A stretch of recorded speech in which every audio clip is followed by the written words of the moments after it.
Bella ciao, a partigiano, ciao, bella ciao, a partigiano, И да, и вот сейчас я говорю, еду вот с другом с Украины делать видео. Ну как-то я его успокоил и пишу, а стоит Вот ли? смотри, вот там справа выйдет машина. Ну да, здесь. А я это, а я не еду, мы здесь А, стоим. да, все, останавливаюсь здесь.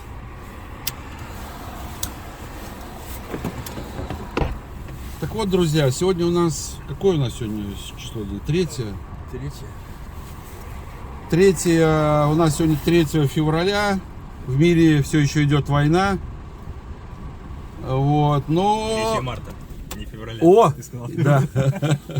3 марта, друзья, если я спутал, у нас еще 3 февраля, точнее, был еще мир. А был сейчас уже- еще мир, а сегодня вот 3 марта у нас идет война. И вот размышляем с Денисом, я сам из Латвии, русскоговорящий латыш, да, вот, а Денис из Харькова. Вот. И мы живем вот на Крите сегодня. Я думаю, надо как-то начинать делать добрые дела. И вот едем снимать озеро. Добрые картинки с грустной музыкой. Вот. Видите, даже мне сейчас, я не пытаюсь переехать, передо мной столб стоит. И вот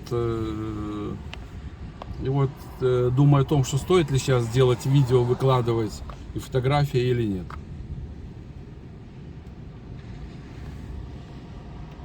Это мы с вами сейчас выезжаем из Ретина в направлении Ханье. И такое брендовое место, фото номер 1. Обязательно, кто приезжает на Крит, здесь надо сделать фотографию. Я уже не выхожу, потому что у меня этого места очень много. Но сегодня, честно сказать, идеально, посмотрите. И мы видим белые горы. И, значит, у нас разный цвет воды. И перед нами пляж Петре. Известный пляж, большой, очень длинный. Сейчас мы поедем мимо него. А вот там вдалеке вижу, стоит пикап, и местные люди собирают дрова после шторма. Пока выключусь, поедем, сейчас немножко снимем кусочек дороги. И сегодня вы увидите Крит. 3 марта. Как знаете, говорят, обычно фотограф без фотографии. Ну, сейчас и я попаду в кадр.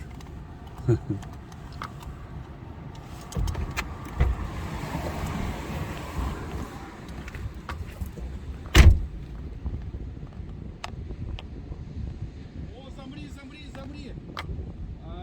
Денис, встань еще раз. На камень встань.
Я сегодня с утра. Сейчас камера записывает. Ну, если что, я потом Удалю, а то сейчас Ну ладно, мы с Денисом делимся сейчас в мнениях о женщинах. какие они бывают. Да, какие они бывают. Вот. Если вам интересно, это мы можем сделать отдельную секретный репортаж. Чат Вот. по ссылке. Да. Вот.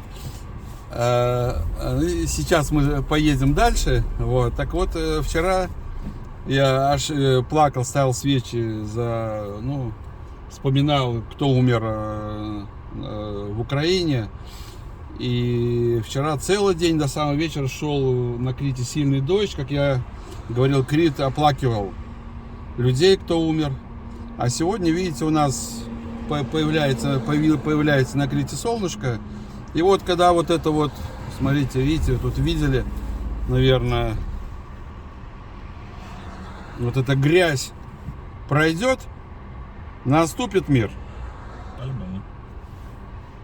И сейчас опять немного негатива, что вот с Денисом многие, кто сейчас находится в Украине, думают, что больно только им, и Европа, мир ничего это не видит. На самом деле, друзья, говорю, что это идет горе не только у вас, но у всех у нас.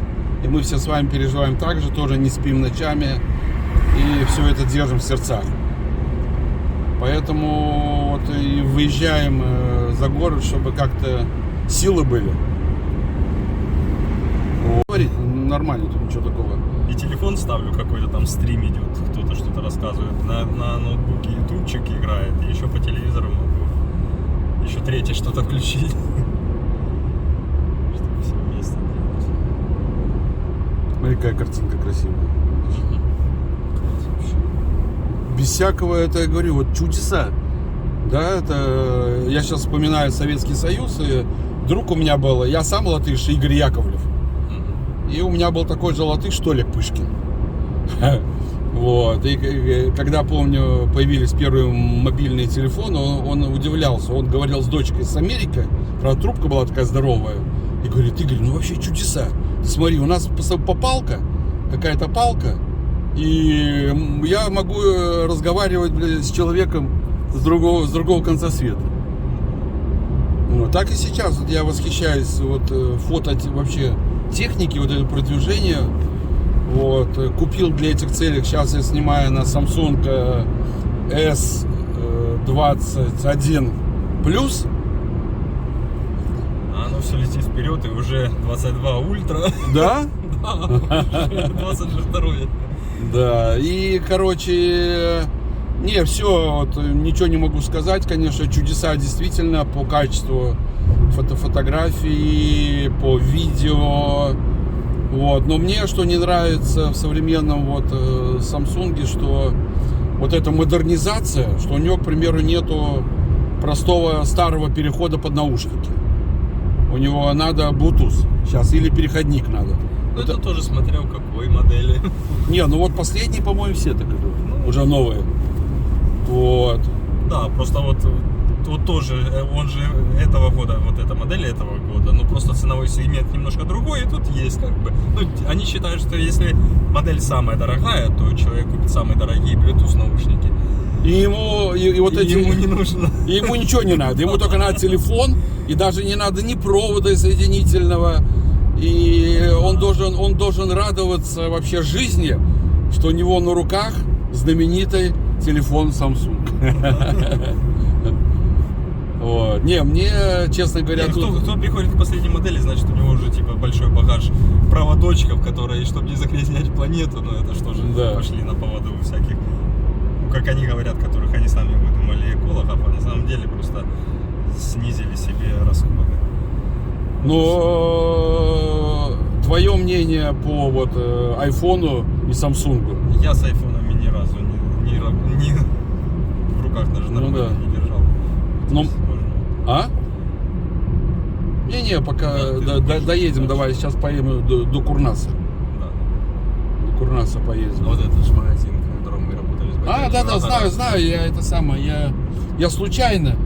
Ой, не случайно этим летом что-то мне захотелось. Я что тут жил на втором этаже. Да? Первые 2 года. Я сюда приехал, первые 2 года здесь жил. Мне твоя сестра сказала, что как на пляже, я там, Саша был, она говорит, что у нас есть водяные пистолеты, она похвасталась, а у нас водяные пистолеты, типа даже там 2 в одном, короче, хорошие.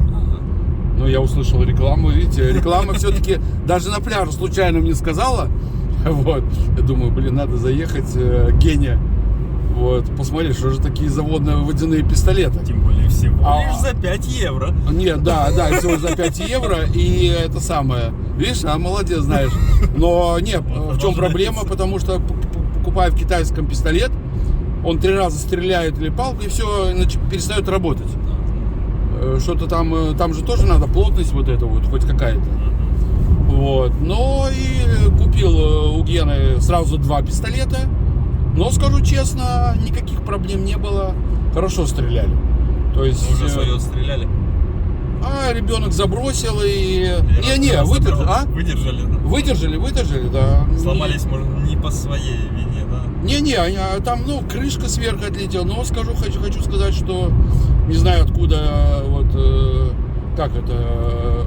видите, своеобразная реклама магазина Агора, да? Правильно? Агора в рейтинге. Это, сеть недорогих магазинов с, в общем-то, нормальным товаром. Так, правильно я сказал в 2 словах? Обычно не дороже 5 евро.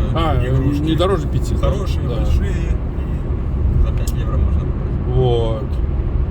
И вот, да, действительно, вот эти детские пистолетики водяные хорошо работали. Почему мы сегодня едем, цель поездки, едем на озеро Курнас? Потому что вчера был очень сильный дождь, уже дождь, и, возможно, даже где-то увидел в этих сообщениях, что даже какой-то мост размыло на озеро Курнас, но должен быть очень высокий уровень, и, возможно, гуси сейчас ходят прям в таверну пешком, из воды прям в таверну. Сейчас мы с вами все увидим, картину. Видели много. Барсуки, да. Барсуков, блин, столько на Крите сбивают. Очень много барсуков. Мне, я это самое, сейчас зимой собирал оливки с грузином с одним. Он говорит, что, оказывается, у барсуков вкусное мясо. Не знал об этом? Не знал. Вот, вкусное мясо, потому что, говорит, они едят только полезное. Может быть, и верю.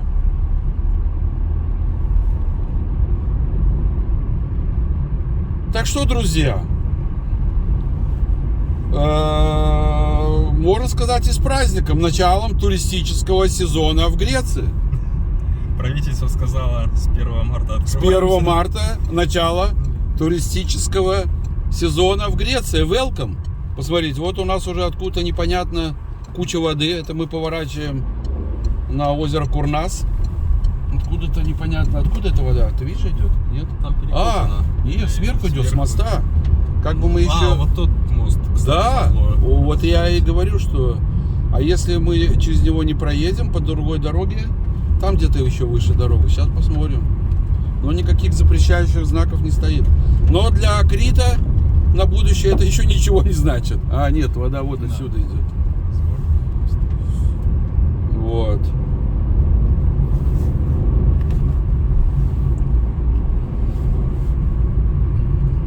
Сколько я на велике катался постоянно. А, ты же магазин у тебя. Ну, я жил там. Да, точно, вот, у вас же, да, и жил ты здесь, вот точно, в Ковросе. Яргуполе, Курна. Да, точно. Вот там вверху Массес, вообще прикольно туда заехать, она как Бухара. Что? Называется Массес, деревня Массес. А-а-а. Сейчас будет поворот направо, там по пути будет указатель. Серьезно? Да, Я и даже... она вот так, такой серпантинчик, прям в горы, ну там вообще непривыкшие. Но это самое, на машине есть дорога? Есть, и оттуда видно Яргуполе сверху, как красиво. Может, потом подъедем после озера? Покажешь, напомнишь, да? Да.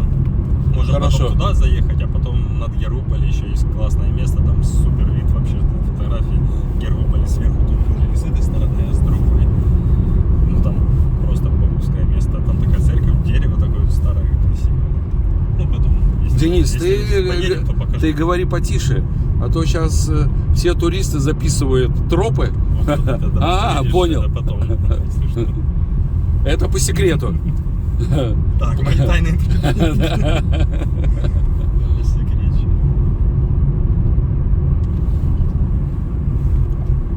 Ну вот такая у нас дорога. Едем на обычной легковой машине, не на танке. Видно, что вчера воды было очень много, видите, аж.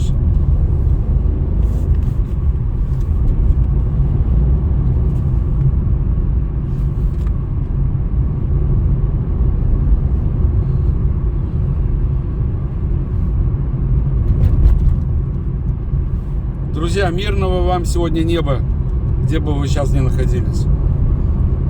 Поднимите глаза, посмотрите. Надеюсь, что увидите голубое небо.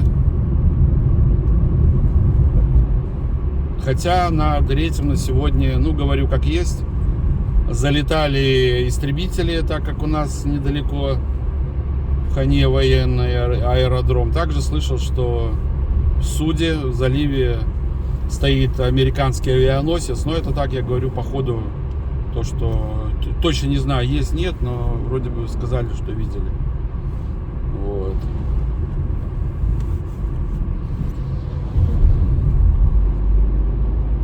Думаю, не на шашлыке. А, может, первые туристы это? Туристы под прикрытием. Да, да, может, первые туристы. Вспоминаю вот историю про моряков с военной базы, с суда. Был я, был с туристами на экскурсии. Смотрите, воды сколько у нас. Откуда она все прет, видите? О, думаю, Курнас у нас сегодня будет интересное озеро. Вот, и зашли, там есть магазин холодного оружия в старом городе, как они, хозяйка утверждает, самый крутой. Ты хочешь сначала сверху сюда? Да, да, сейчас как обычно. Блин, ушел от мысли, видите, уже старый. Вот, она рассказывает, а у них там все продается, и шлемы, все вот эти древние спартанские, и, говорит, пришли с военной базы, американцы. Или не знаю, какое-то стояло судно военное, и, говорит, весь экипаж закупил себе эти шлемы. И, говорит, это надо было в виде цирка, они рассказывали, когда мы в этих шлемах шли к кораблю, по причалу к военному. Типа 300 спартанцев. Ну да, вот такие истории. Ну, смех не грех, но вот так вот. Вот мы приехали с вами на Курнас, сверху обзорная площадка. Посмотрим здесь пока. Начало туристического сезона на Крите. 3 марта. Озеро Курнас. Единственное, по-моему, пресноводное озеро на Крите. Глубина озера около 30 метров.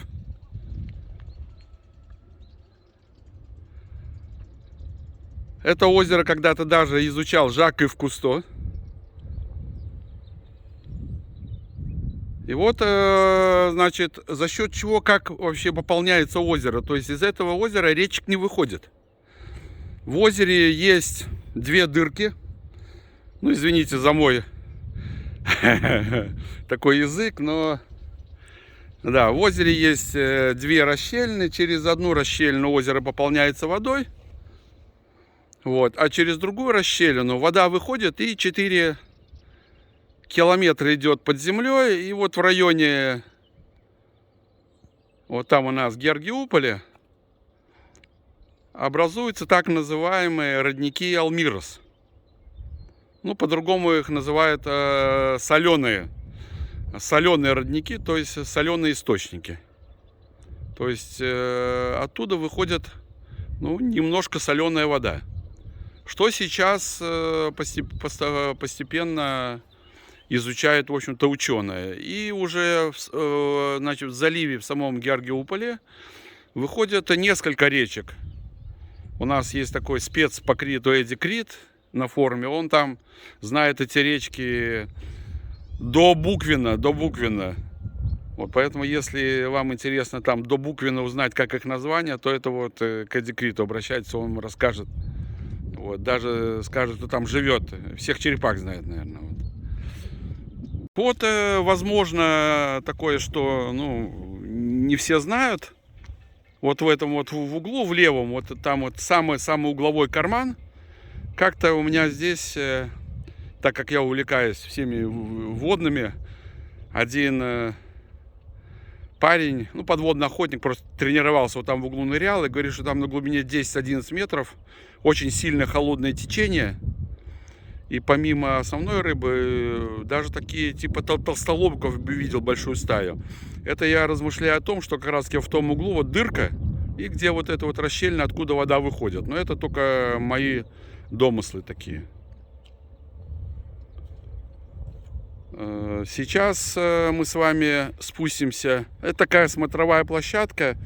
Кстати, тоже маленький совет. Когда вы едете на озеро Курнас, главный поворот асфальтовый направо, а вы можете чуть проехать буквально тут, может, метров 200 выше, и вот такая есть красивая площадка, откуда озеро открывается.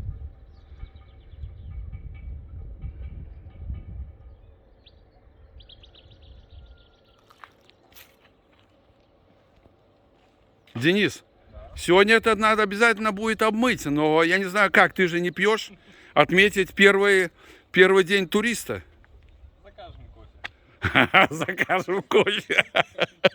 Вот такой вот вредный украинец.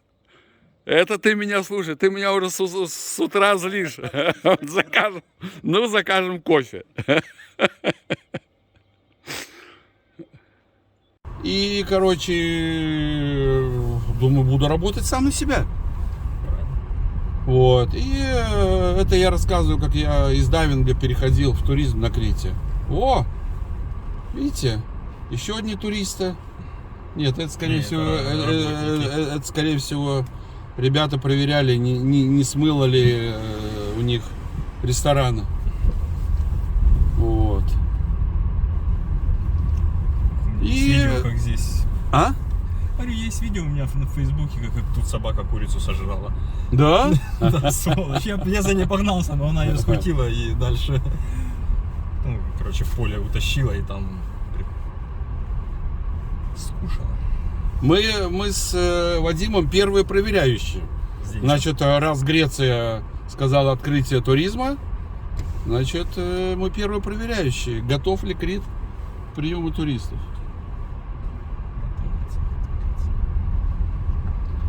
Сейчас оденем эти повязки и пойдем оштрафуем, скажем, как это так? Да? Да. Контроль. Контроль. Премьер-министр написал туризм. Ну вот, смотри, как вода поднялась. Да.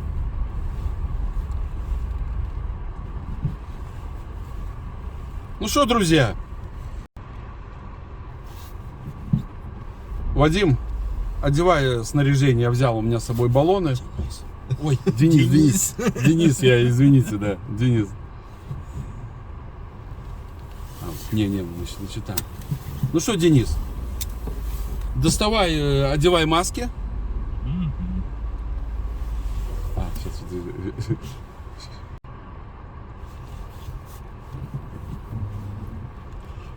Итак, друзья, экскурсия продолжается. Одеваем баллоны снаряжения и посмотрим подводный мир на озеро Курнас.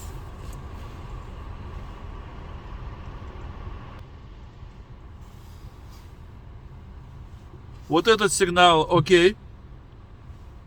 Вот этот очкую. Я не трус, но я очкую. Вот этот так себе. Ну что, погнали?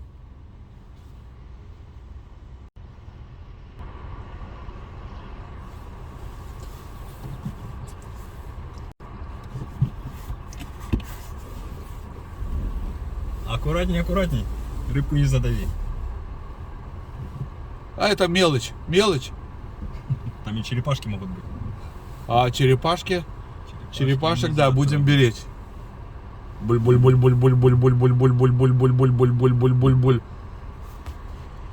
Ой, Денис, смотри, какие рыбки.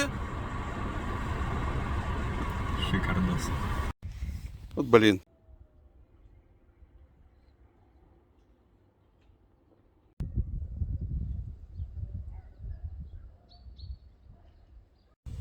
А, вот и первые туристы, смотрите. Вот молодцы. Сейчас фотографируя на озере Курнас, увидели двух женщин, которые гуляли с палочками. И я с ними заговорил. Вначале, не помню, там по-английски или... Вот. И они поняли, что я говорю по-русски, и женщины аж напряглись. Говорит, вы русские? Такие глаза у нее. Вот. Но потом мы разговорились, ну, сказали, что я русскоговорящий из Латвии, друг с Украины. И, оказывается, познакомились с этой женщиной. Зовут ее Нелли. Ей 80 лет. И она сейчас живет в Амос. И вот она с подружкой приехали тоже на озеро Курнас. И та же самая у них была идея увидеть большую воду на Курнас, когда она очень высоко поднимается. Вот. Но тоже женщина очень расстроенная. И тоже не знает, что делать. Вот. И даже, говорит, не знаем, что будет завтра. Ну, рассказываю события, как вот есть, друзья, по факту. Но я пошутил, вот первые туристки. Видите, не зря открылся туризм, они это поняли с юмором. С 1 марта в Греции. Пускай будет. Ну и вот сейчас опять Денис сфотографировал, уточек плавает красивые. В принципе, сейчас взять озеро. Ну, видите, как есть озеро. То есть, не сказать, что оно такое сейчас слишком голубое, серенькое. Вот. Но все равно вот удивляюсь, какая благодатная природа Крита, как красиво. Сколько я уже на этом Курнас был, да и многие из вас, наверное. Все равно приезжаешь и радуешься, замечаешь что-то новое. И вот сейчас даже фотографируя, ну, вне сезон, то есть нет такой красивой природы, все равно как-то новые объекты видишь, все по-другому. Все по-другому.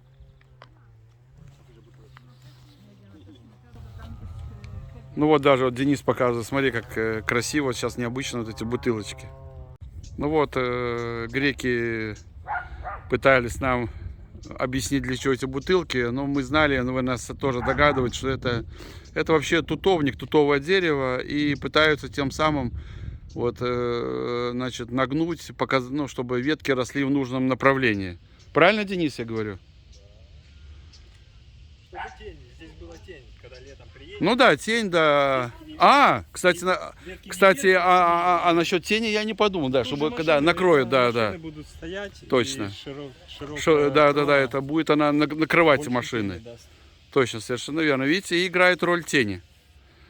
Да, видите, немножко не додумал. Это даже можно и что, где, когда загадать. Ну вот даже, друзья, вот стою как придурок, вот уставился на это голое дерево и вот эти бутылки. И стою тут, обсасываю, фотографирую вокруг него. Ну, идиот. Вот. А вот мы видим, кстати, тут рядышком, если посмотрите, вон, видите, за бутылками. Вот у нас озеро Курнас, и посмотрите, снег у нас где лежит. Сейчас переключу. Денис уже давно это снимает. А я вот только сейчас почему-то захотел. Смотрите, вот бутылки у нас. И вот у нас, видите, на дальнем плане горы над озером Курнас. Они все, есть снег. Ну вот у нас, видите, и дерево плачет по трагедии в Украине. Потом, друзья, напишите вообще в комментариях последних видео, даже если по YouTube, если они еще выйдут, напишите, стоит ли сейчас выставлять видео. В общем-то, горе у нас, идет война.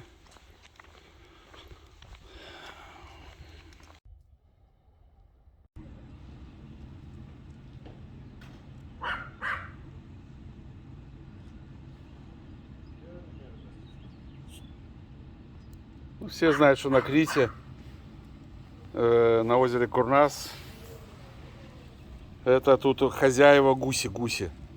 Но что удивляет, вот на Крите что гуси, что собаки. Вот бегаю по набережной, все добрые. С детства у меня были проблемы маленького, там ходил в Латвию на рыбалку с Погулянки утром в 6 утра. И шел с палкой, представляете, ребенок 7 лет идет с палкой, с деревянной удочкой, с ведром. Так все собаки были мои. Я думал, как же мне дойти до Двины, минуя собак. А знаешь почему? Потому что жизнь тут не собачья. Вот и к тому, что говорю, ни разу вот во время бега около моря даже собака ко мне не подбежала и не тявкнула. Вот что меня поражает. Вот, я тут просто затронул тему собак и сказал, что вот на Крите собаки добрые. Но, друзья, не расслабляйтесь. Если вы где-то за городом, в деревнях, там, особенно на велосипеде, там они такие могут, и не знаю, что у них в голове, может, они думают, ну, я сейчас этого туристика за штанишки цапну. Вот, а очень там злые. Я только когда купил, вот это у нас последняя машина, ну, вот, на которой сейчас еду, белая, Peugeot, и поехал буквально через неделю на юг, знаете, Скинария. Вот, и еду я, ну, извините, камера дергается, неохота есть у меня сегодня стабилизатор, сейчас не до красоты. Вот, и еду, значит, я в Скинарию, и там, знаете, с деревни Левкоги, и там такая извилистая дорога, асфальтик, километров, наверное, может, 3-5. Вот, и там наверху ферма, там самая большая ферма, около 2000 баранов, там семья, 3 сына занимаются. И сверху вылетает на меня, значит, собака громадная, бело-лохматая, ну, как я представляю, что-то типа московской сторожевой. И она, блин, становится на задние лапы, прям мне бьет по стеклам. Я окно закрыл, думаю, блин, вот, она мне сейчас, мне машину разломает. И я быстрее поехал. Так потом приехал, смотрю, к морю, она мне аж даже в машине погнула крыло. Вот, ну, конечно, что, мысль, новая машина, идти ругаться, во-первых, меня собака съест, как я буду ругаться. Вот, ну, а во-вторых, в общем-то, считаю себя все равно гостем. Люди там работают, занимаются животноводством. Я тут какой-то турист приехал, тем более вне сезона, и поэтому, ну ничего, железо есть, железо так с этой вмятиной, но зато вот такая история. Поэтому очень аккуратно в деревнях, одни, особенно дети. Вот Денис тут даже такой страх рассказывал, что где-то в этом году в районе Ретина даже собака девочку загрызла. Так что такая вот история. Ну и ладно уж, в теме к этой истории тоже, я когда дайвингом занимался, у меня были на курсе молодые парни. Вот, и был у меня выходной день, они говорят, мы завтра поедем на велосипедах, романтика, у меня тоже раньше такая бы здесь романтика была, покатаемся по деревням. Я говорю, аккуратнее с собаками. У меня занятия через 2 дня приходят, все поцарапанные лица, такие буквально не в крови. Говорю, слушай, хорошо, что ты предупредил. В деревню въехали, как вылетели громадные собаки за нами. Мы с разгона на великах в кусты, в колючие. Вот. Так что вот такие здесь тоже собаки. Строим денационализацию. Короче, там, я не знаю. Если они не убьют Путина, это будет война продолжаться очень долго. И я только... Ну вот, я как-то отвлекся. Я как-то отвлекся, пока мы гуляем по Курнасу. А вот Денис не может. Все, лезет в телефон и просматривает новости.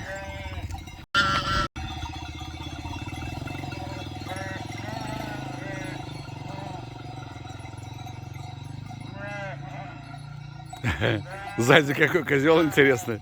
Первый раз такого вижу.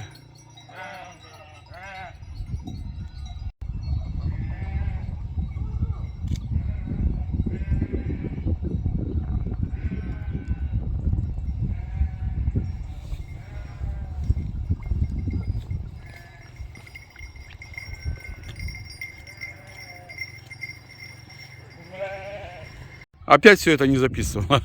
Блин. Увидели мы сейчас красивых цапель. Вот. И Денис говорит правильно, цапли или цапель.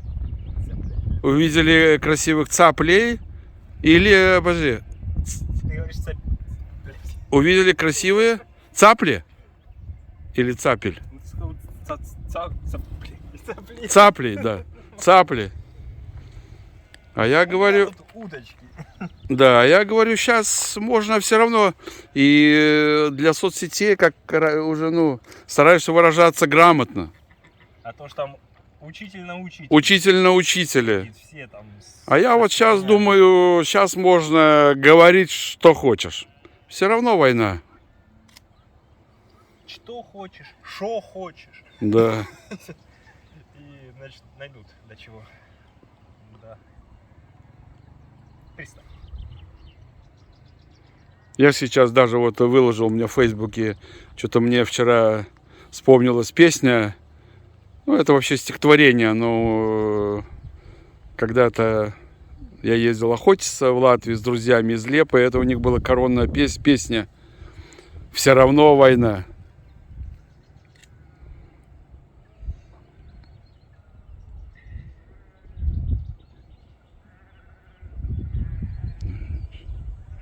Вечерело, солнце село, и взошла луна, что-то так.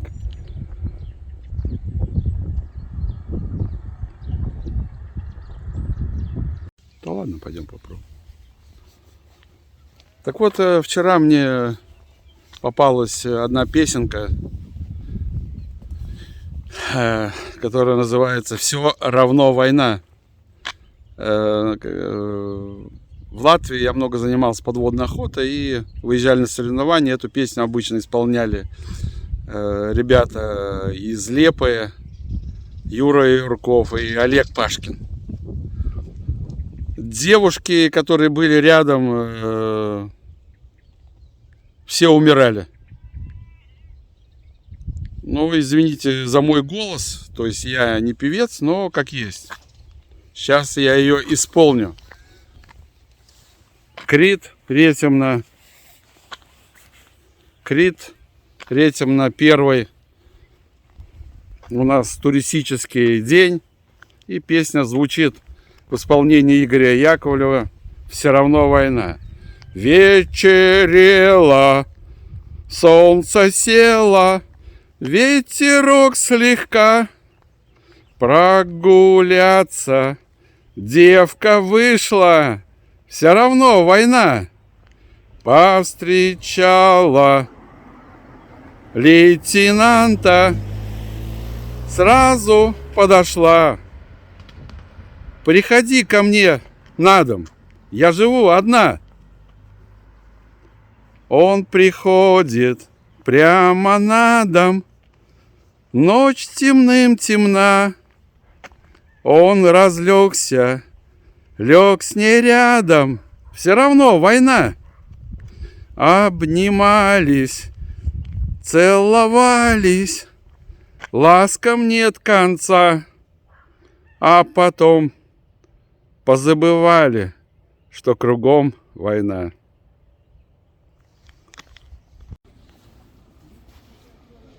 Друзья, но туризм идет полным ходом. Оказывается, и таверня работает.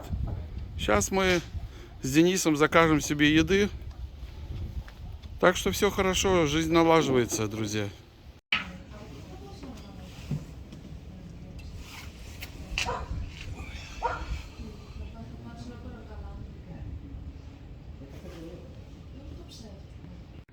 Друзья, хватит зла.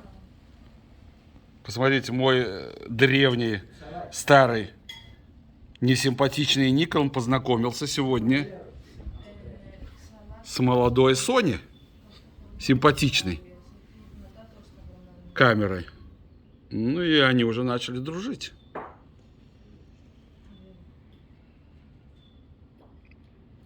Только вчера Соня привела себя в порядок, почистила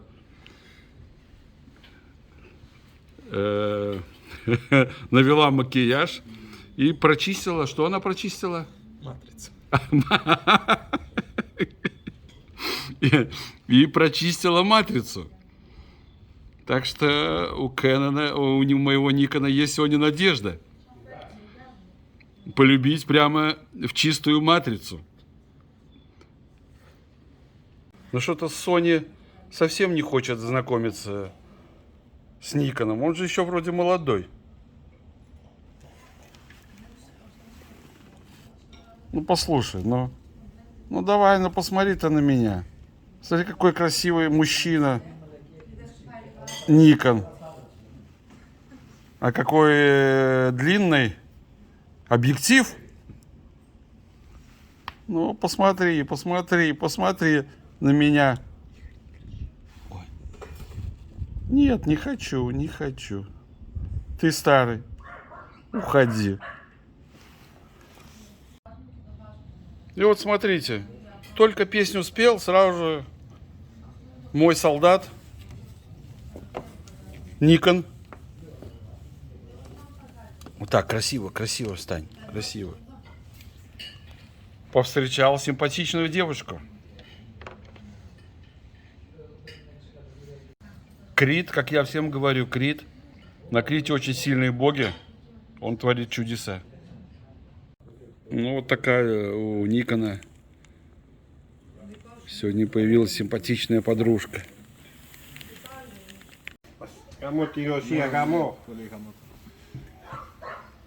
Видите, как нас обслужили? Григора, Поли Григора.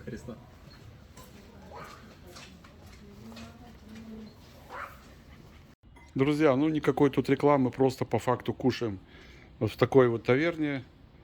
Я даже не знал, что такая есть. Я обычно прямо напротив въезда там кофе пью и на катамаранах катаемся. Я на Крите, честно сказать, вообще не кушаю. Кушаю, у меня другие планы, в Осиволес. Вот, и вот буквально обслужили, ну, за 5 минут. Мы взяли вот салатик, сухарики, угостили. Или ты заказывал, Денис? Нет. Вот, красное вино я взял. И вот харятика, салатик. Так вот. Ну и взяли еще... У меня я такой... Проверяю обычно таверни на цигаристо. Если цигаристо есть, это мясо тушеное, то значит таверна серьезная. Потому что я пока вот этим всем грилем, это долго, не у всех получается, не очень доверяю. Такая таверенка. Если кто-то когда-то кушал, может, будете довольны.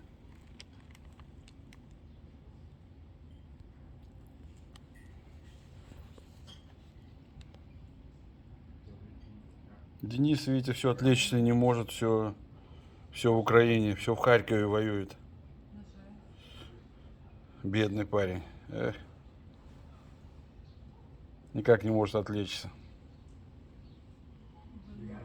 Не? Ну, наоборот, хотя, может, там вообще он не пахнет. Греки любят салаты поливать очень обильно. Я уже увлекся у нас уже. Нет, для видео просто снять в замедленной съемке, как льется масло, очень красиво. Точно.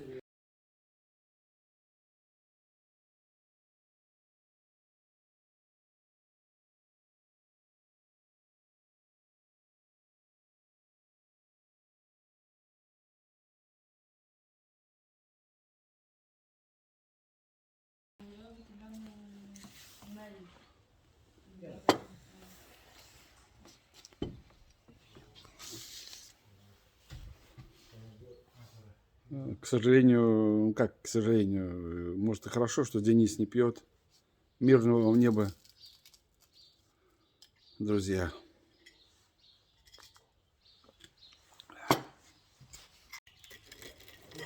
Вот такой вот, смотрите, цвет вина. Он немножко знает, кто знает Крит, местные вина сухие. Они у греков не очень-то получаются молодые, потому что год-два, потом начинают они превращаться в такой портвейн. Но вот этот цвет, видите, уже не совсем такой розовый, но приятненько вино, чувствует, что уже постояло, он, видите, как стекает.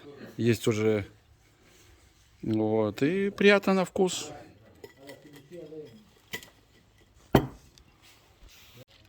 Денис утверждает, что это новый вид лебедя. Но я более спецэффект. Я говорю, что нет. Вообще это... Не, на самом деле смех, но это, мне кажется, уточки обычные. Они сильно не вырастают. Смотрите, какое озеро.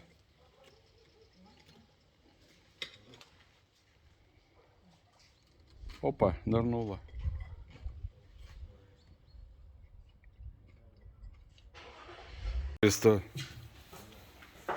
Вот попросили мое проверенное блюдо. Выдаю секрет цигристо. Если есть, всегда заказывайте. Всегда это будет бомба. Я даже и не пробовал, но знаю, что будет вкусно.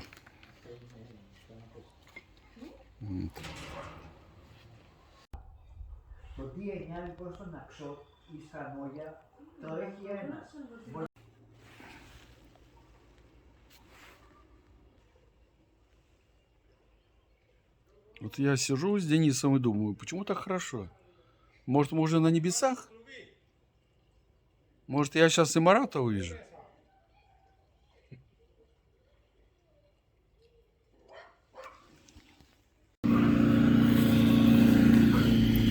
Сейчас я пока окунусь.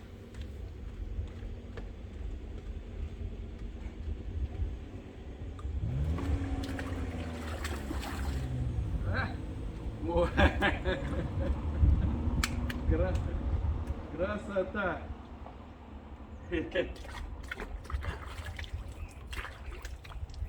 Что-то я очкую.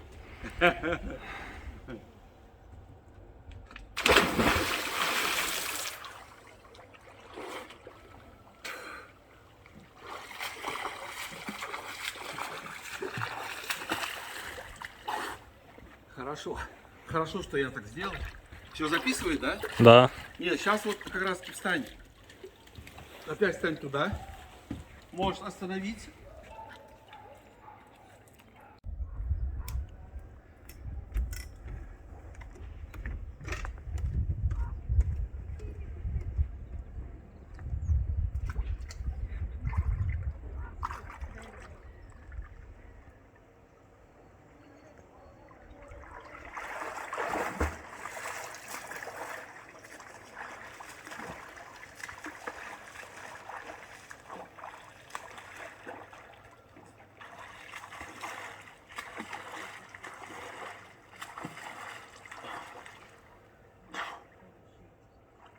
Снято.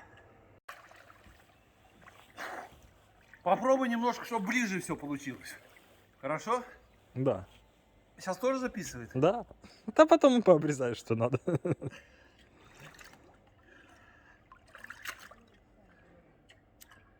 Ну что, Крит, начало туристического сезона. Туристы уже есть.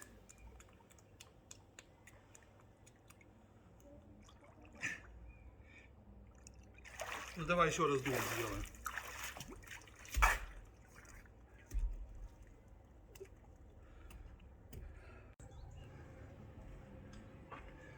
Начало туристического сезона на Крите. Дубль 2. Надеюсь, что второй.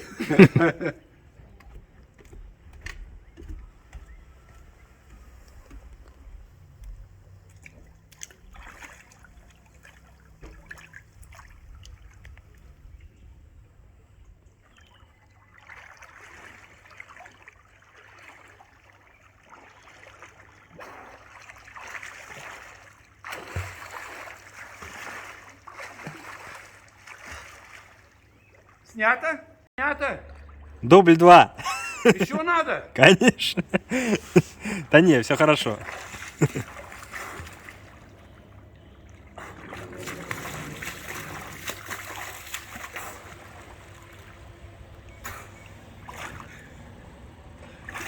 Сейчас еще раз включи видео и скажи. Итак, дубль 5. Да? Да. Денис. Мотор, дубль 6. Тяжело быть артистам. Улыбаться надо? Надо, надо. Ой. И руками махать тоже.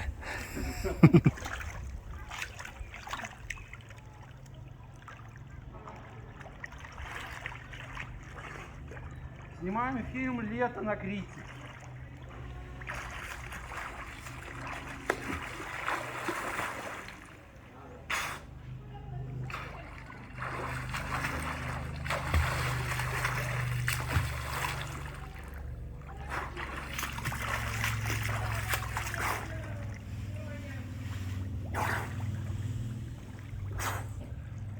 Денис, ладно. Снято, снято.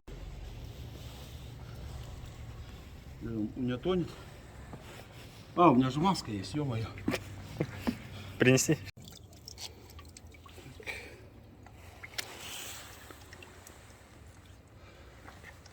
Мне потом не забыть кусок, как у нас машина едет, записать. Все запишем. Так. А, мне это там надо записать. Пойдем. Давай, останови. Компьютер. Как мне потом про него не забыть? 300 Напомню. евро.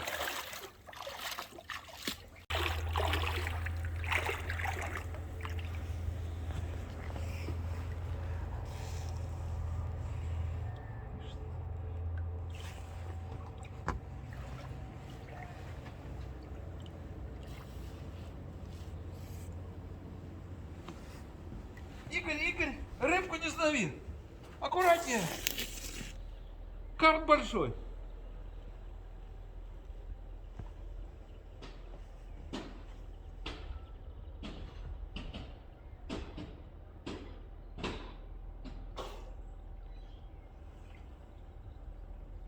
Записывай.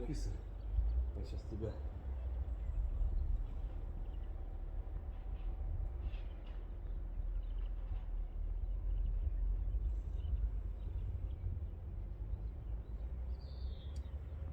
Мы сделаем видео вначале, как пойдет, а потом я куски эти ставлю, как все снималось. Хорошо.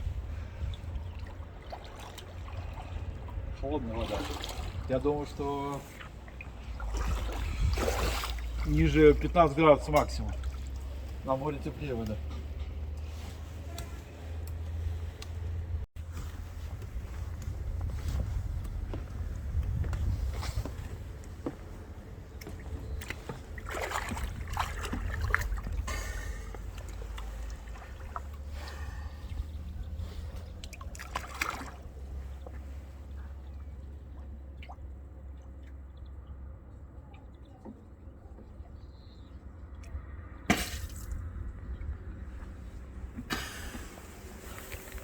Друзья, на озере Курнас вода 15 градусов. Это дайверский компьютер показывает точно, подержал сколько, 5 минут, 15 градусов. Так и честно по телу чувствуется. Все-таки на море вода теплее. Я уже даже не верится, на море где-то около 16.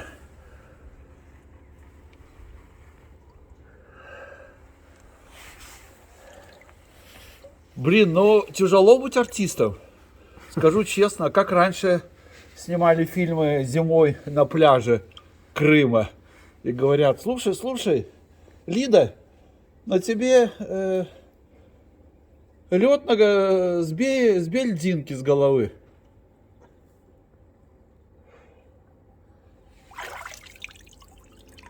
Элла. Мета. Decapende, Nero. Decapende pas små. Nej. Det är sällan. Det är целая. Переименная лига.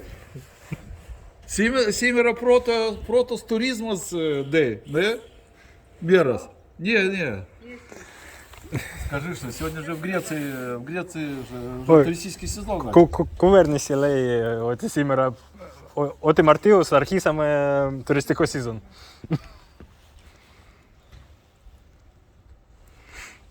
Холодно. Крио. Lei. Надо же снимать, не? Снимает. Ну надо же немножко и подводного мира снять. Давай, найди нам карпика.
К сожалению, друзья, у нас пока в мире состояние говно.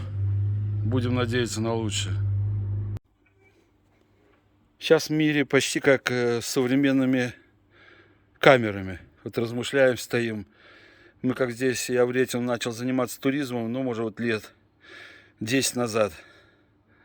И каждый год какая-то вводная.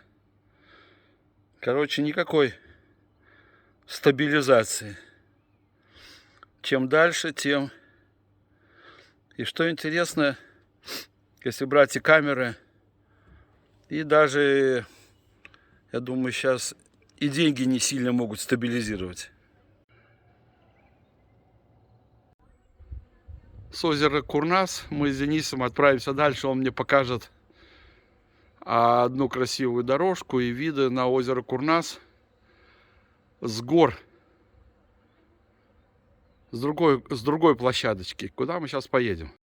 Вид на Георгиуполь с перископа подводной лодки. В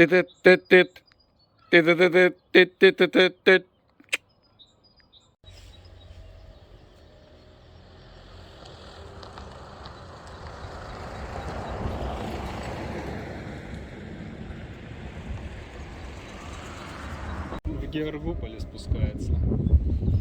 Ну, если хочешь, можем потом наверх подняться. Там шикарно вид на Георгиуполе, но уже с другой стороны.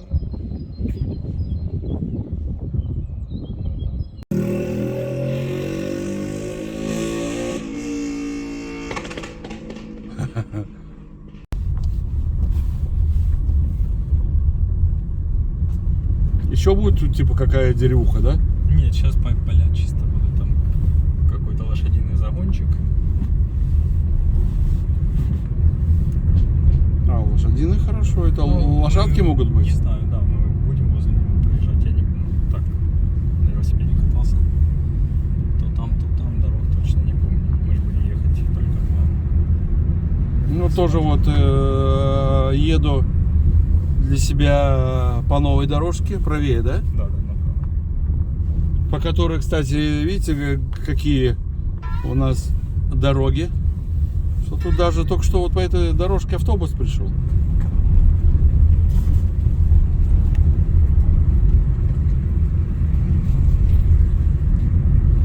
Тут, кстати, родничок сейчас будет. Небольшой. Вот, не вот это? Да. Ну, тут Да. какая-то остановка, на ней там история написана. Флажки, собственно, церковь. Там, наверное, небольшой монастырь или что такое. Это мы сейчас едем с вами практически над Георгиуполе, только не с той стороны обычно, где уходит на полуостров, а мы едем со стороны Курнас, вот отсюда.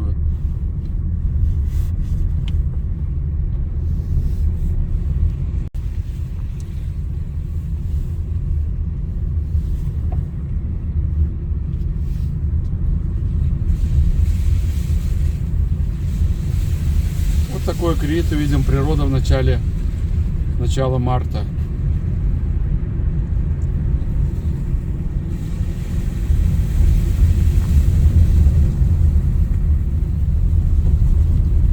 Вообще, раньше туристический сезон начинался, ну, нормальный с мая.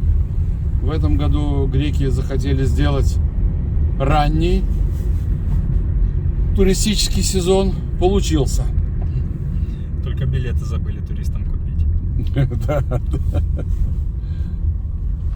Это вот мы сейчас рассуждаем по поводу дорог на Крите, видите, развилка. В принципе, две развораченные большие дороги, куда ехать непонятно. Ни одного указателя. Ни одного указателя, да. Но хорошо, что здесь сильно не заблудишься. Море рядом. На Крите везде море рядом. Куда рукой не подай. Изенгард в области Великолепия.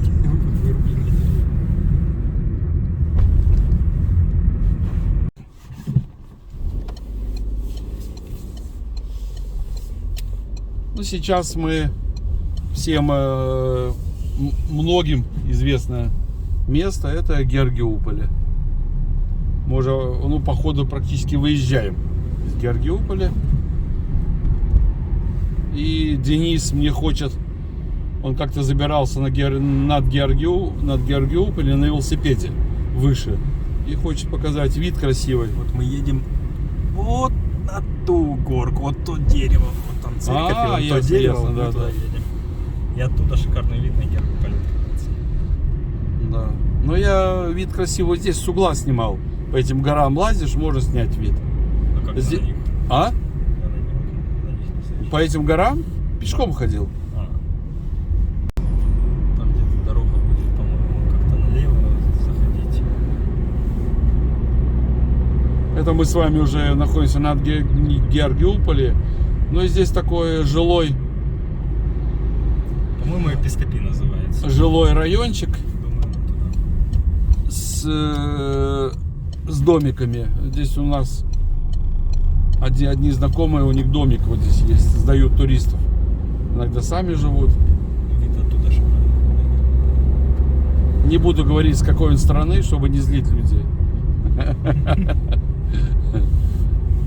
Вот.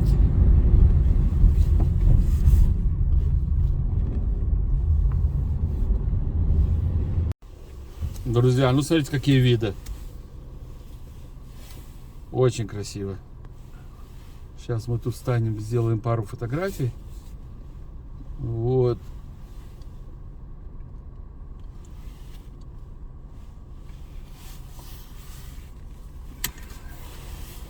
Вот так хотя бы.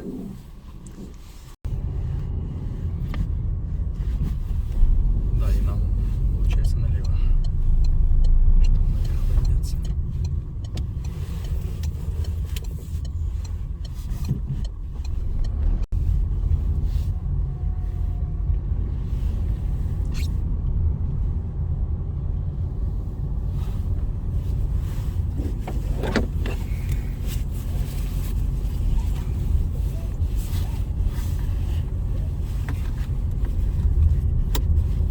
Да, Крит прекрасен в любое время года.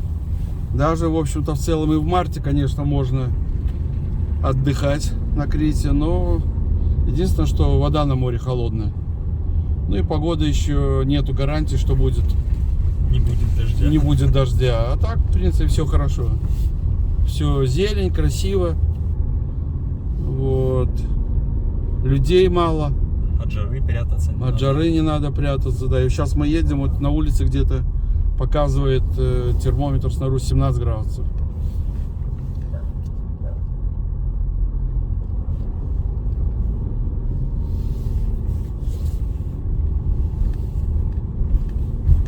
Да, вот в принципе, кто любит ходить в гору, можно сюда смело гулять из Георгиуполя. Хороший получится походик вот в такую деревушку. Мне уже нравится, я ни разу не был. Я такие очень люблю, старенькие деревушки. Надо тут парковать. Да. Чуть-чуть дальше. Все нормально. Я думаю, справа будет парковка. Вот. Это парковка называется? Да. Я называю это парковкой. Подожди.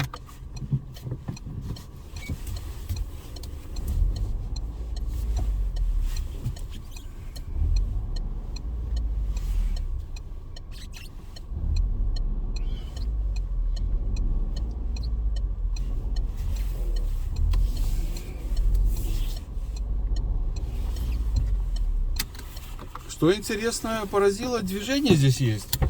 И только что там помешали BMW, и вот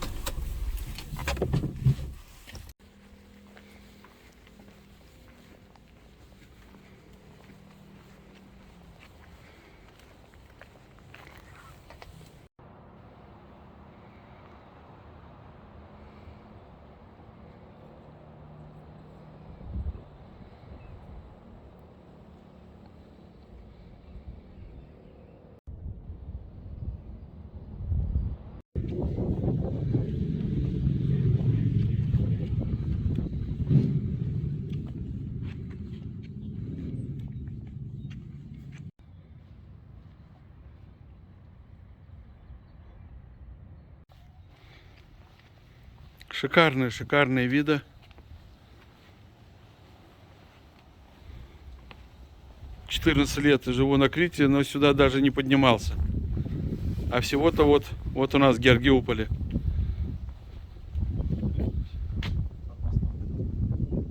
Вот любую картинку можно фотографировать. Любую картинку. Очень красиво.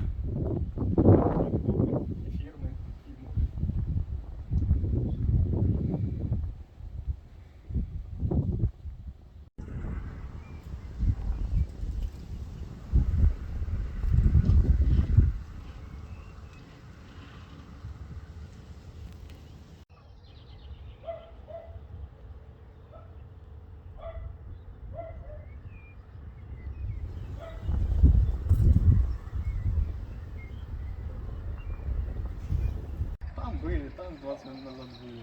Раз-два.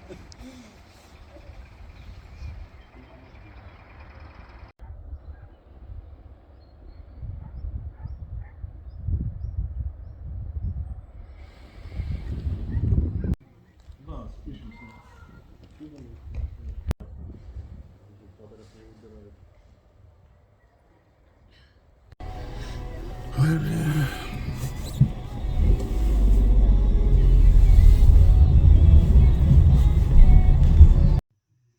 Друзья мои, доброй вам ночи. Сегодня уже 4 марта 2022 года. К сожалению, уже идет война. Кто бы мог об этом подумать? Вот.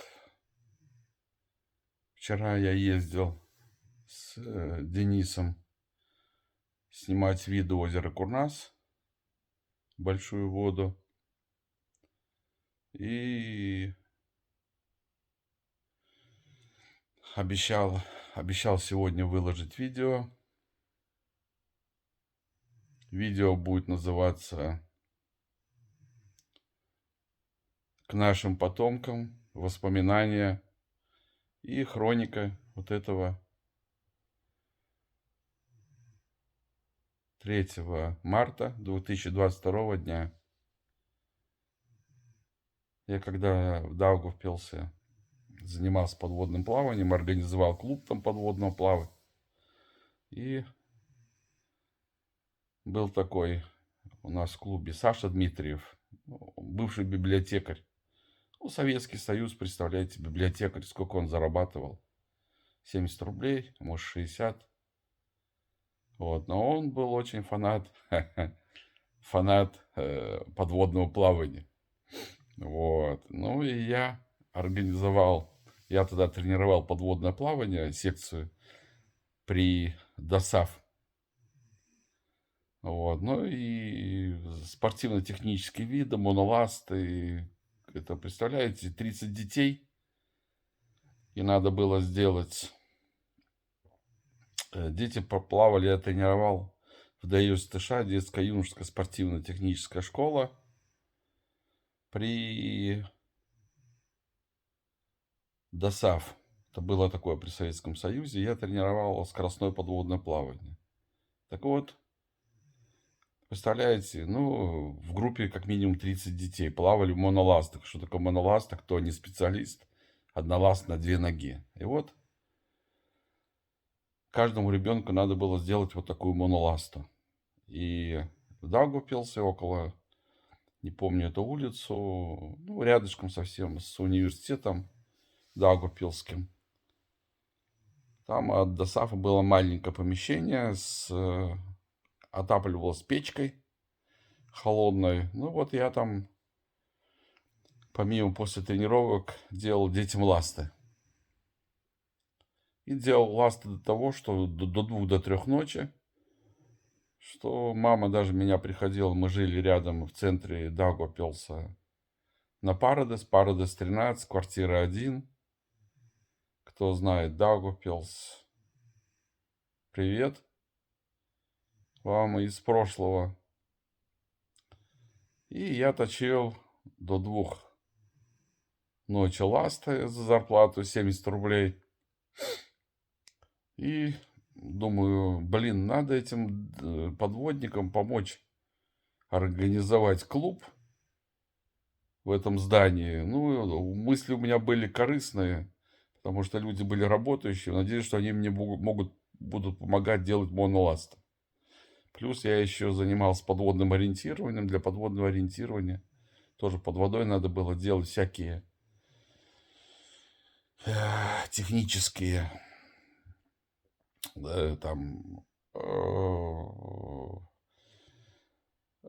подводный счетчик, чтобы плыть под водой и так далее. Вот. В общем, я сделал вот это, ну, помог организовать подводный клуб. Надеюсь, что взрослые будут помогать детям делать ласты. Но в итоге взрослые-то организовались, начали играть в подводное плавание. Вот, а ласты я делал один. Вот, но идея была хорошая. Так вот, я почему вспомнил про подводное плавание. Вот это Саша Дмитриев. Вот, библиотекарь. И я когда выезжал с детьми на соревнования, а потом ездил, занимался подводной охотой. Но можно немножко не скромничать. Там много раз был чемпионом Латвии в подводной охоте. Даже как-то умудрился на Кубке России, по-моему, занять 2-е место. Мог занять 1-е, но какому-то белорус, при этом мы на Копанском охотились под Питером. И соревнования по подводной охоте, смысл, кто быстрее настреляет рыбы больше. Вот. Ну и тут такой латыш приехал, сдаугупился с древним ружьем, чуть ли не с рогаткой. Залез, и я с 1-го раза, мне так легко было, я залез и стрельнул 5 угрей. Вот. И, короче, 1-е место дали, значит, подождите, одному этому, по-моему, дали из Питера. А спортсмены из Беларуси видели, что ему рыбу привезли с другого озера. То есть в этом озере нету там определенной рыбы, а ему привезли здоровую. Ну, пока это подали в суд. То есть в итоге я мог занять 1-е место на Кубке. Это, значит, Россия по подводной охоте. Вот. И вот я, когда приезжал с соревнований с детьми, которых тренировал, и соревнований по подводной охоте, мне всегда Саша Дмитриев говорил: отчетик. Так вот, видите, благодаря Саше Дмитриеву, вот, большой тебе, Саша, привет из прошлого. Надеюсь, что ты здоровый. Вот. Я вот сейчас для вас и делаю вот этот отчетик. Вот. А Александр Дмитриев молодец. Представляете, он в Даугавпилсе сейчас каждый день ходит в Даугавпилсе, особенность Даугавпилса. Ну, мне жалко этот город, он унижен Латвией. Сейчас проблема, вот идет война в Украине, они не понимают, что там вначале это Латвия маленькая проекция Украины.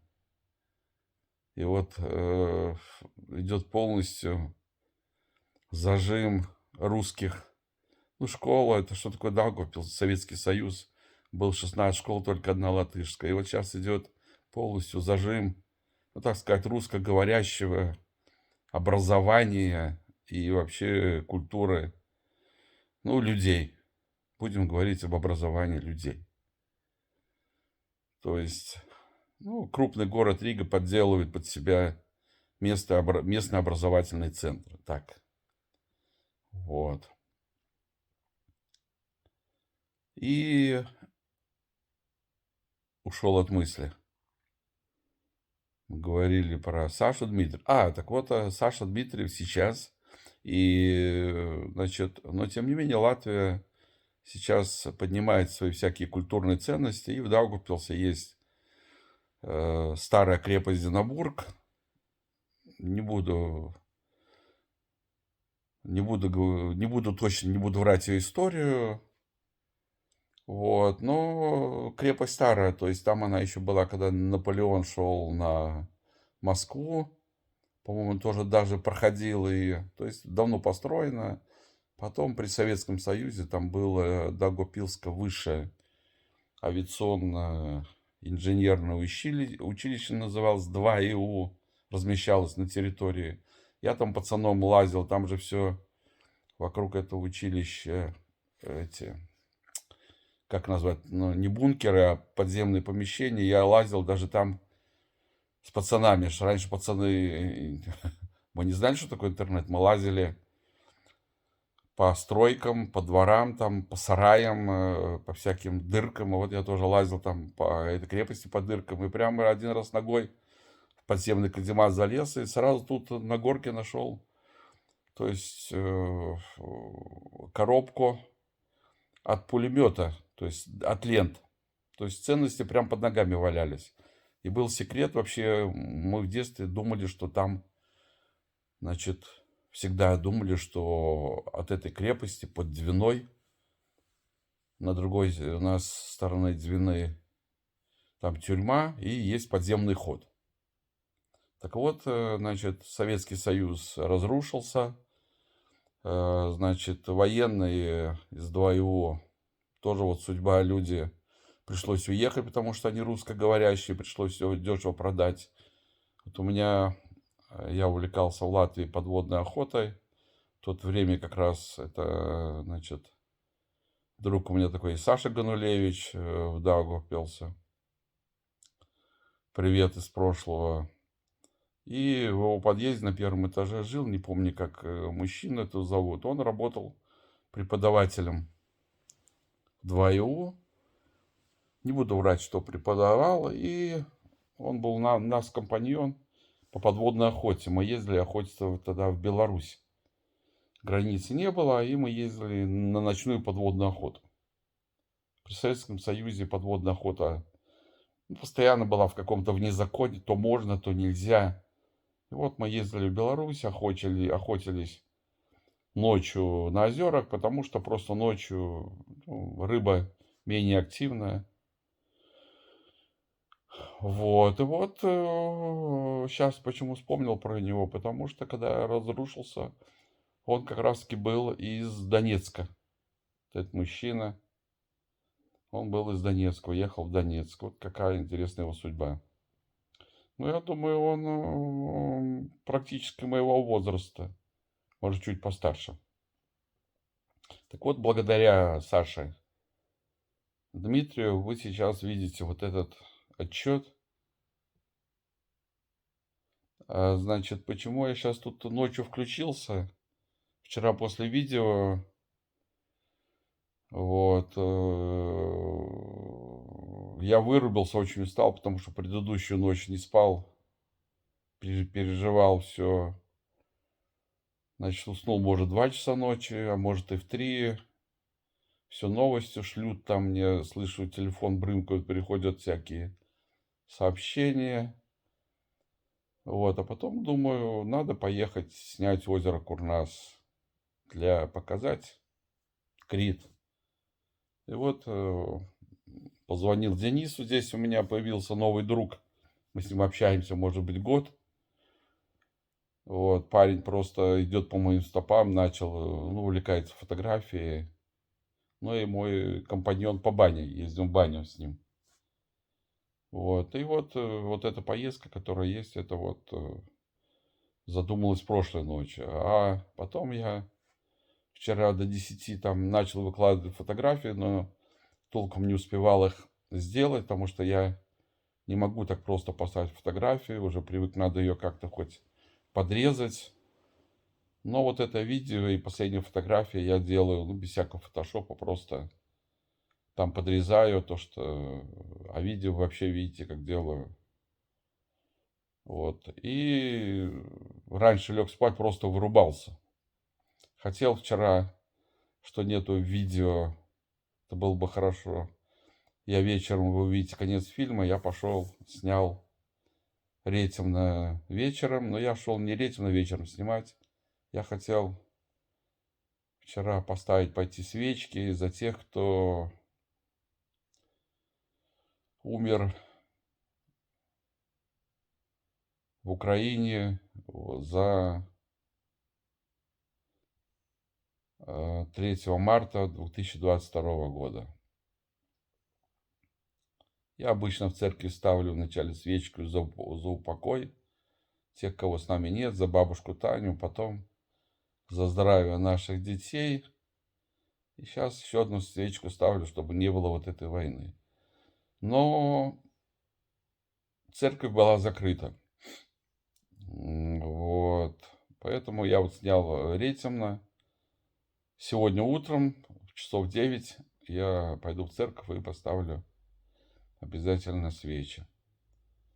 Вот. И поэтому я вчера лег спать в 10 вечера, так как Александра, он у нас тоже на передовой, ему завтра надо в садик. Это надо вставать в 7 утра. Поэтому он без меня не ложится, поэтому мы с ним легли. Мы с ним легли в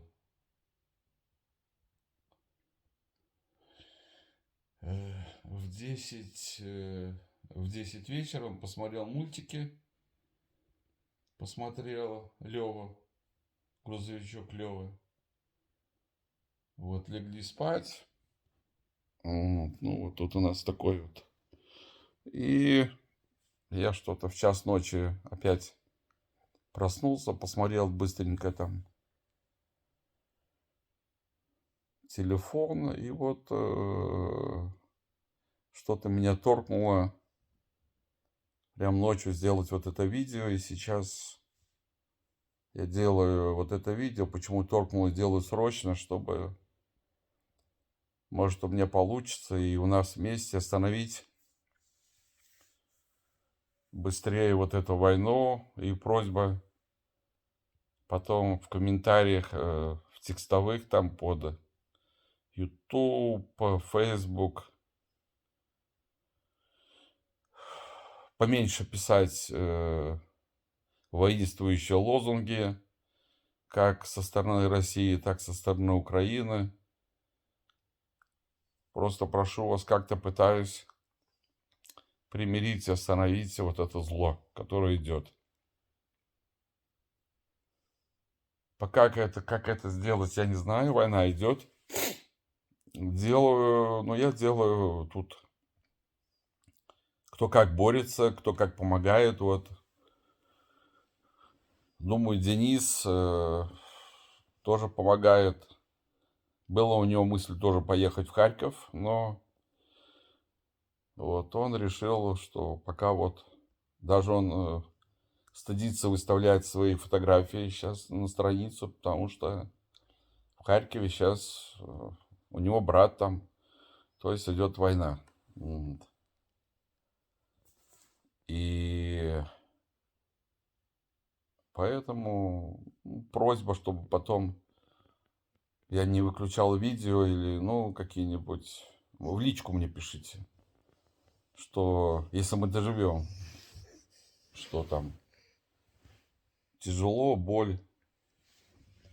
Вот, я постараюсь это вынести. Сейчас вот боюсь, как бы мне Александра не разбудить.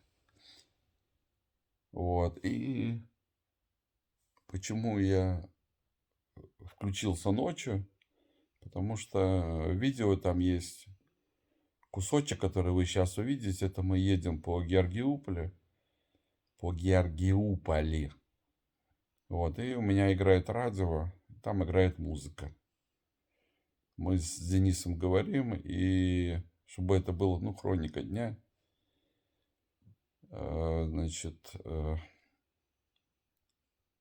просто чтобы потом YouTube не забанил вот этот кусочек из авторских прав на музыку. Вот поэтому я вам и сейчас это пытаюсь объяснить. Вот там я просто выключу звук, Там тоже есть интересный момент, когда мы проезжаем, едем по Георгиополю, там очень узкий пляж, и стоят, значит, столбы для зонтиков. Сейчас зонтов нету, но это выглядит как укреп сооружения перед высадкой десанта на Крит. Но, как я говорю, сейчас идет война, и некоторые считают, живя в Америке, там, в Канаде, в Австралии, вот, но мы живем, ну, я не говорю, я сейчас живу в Греции на Крите, что они думают, что война далеко, и она уже идет давно. Вот. Ну, как минимум с 2014 года она идет. Но ее никто не замечает. Или делает вид, что не замечает. И я хочу достучаться до людей, что поэтому делаю видео срочно. Потому что может один, второй, третий что-то у вас в мозгах щелкнет. Вот. И сейчас война в Европе, то есть я уже объяснял в предыдущем видео, что такое современная техника. И то есть мы сейчас живем на Крите Вретемно, война идет в Украине, и там любой самолет или ракета все эти расстояния преодолевают минуты. И гибнут, к сожалению. Почему к сожалению? Потому что я сам русскоговорящий. То есть это, ну, гибнут люди, это выходцы с бывшего СССР. Они нам все знакомы, все близкие. Поэтому я считаю, что для меня я сейчас не делю. Там, как знаете, мы смотрели фильмы про Вторую мировую войну, и были наши и немцы. Тут для меня немцев нету, пускай сейчас Германия не бежать за эти слова, просто было у нас такое в детстве выражение «наши немцы». Для меня сейчас все наши, то есть идет кем-то развязанная в центре Европы гражданская война.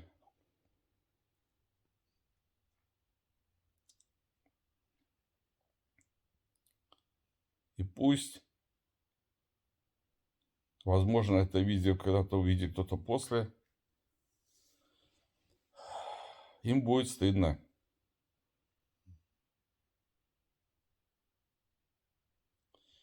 Вот. И вот, в принципе, вот это такое отключение. Сейчас я это вставлю в видео. Видео вот это делаю, я первый раз такое видео делаю, где я ничего не вырезаю, никаких переходов. То есть все как есть. Вот, ничего там такого особенного нету. Обычная хроника 3 марта 2022 года. Продолжаю делать видео. Вот. И вот я проснулся в час ночи. Сейчас у нас уже 5 утра. Ну, думаю, еще минут 20 закончу вот эту обработку. Поставлю на загрузки. Потом будет грузиться. Но сегодня с утра вы это видео увидите. А потом в соцсетях, Facebook, вы увидите фотографии к этому видео, которое мы сделали.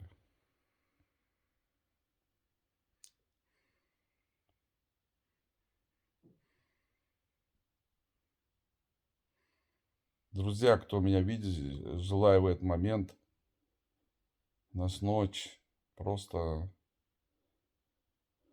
самое главное жить и оставаться человеком при любой ситуации.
Кого-кого, меня тянет к воде и речкам.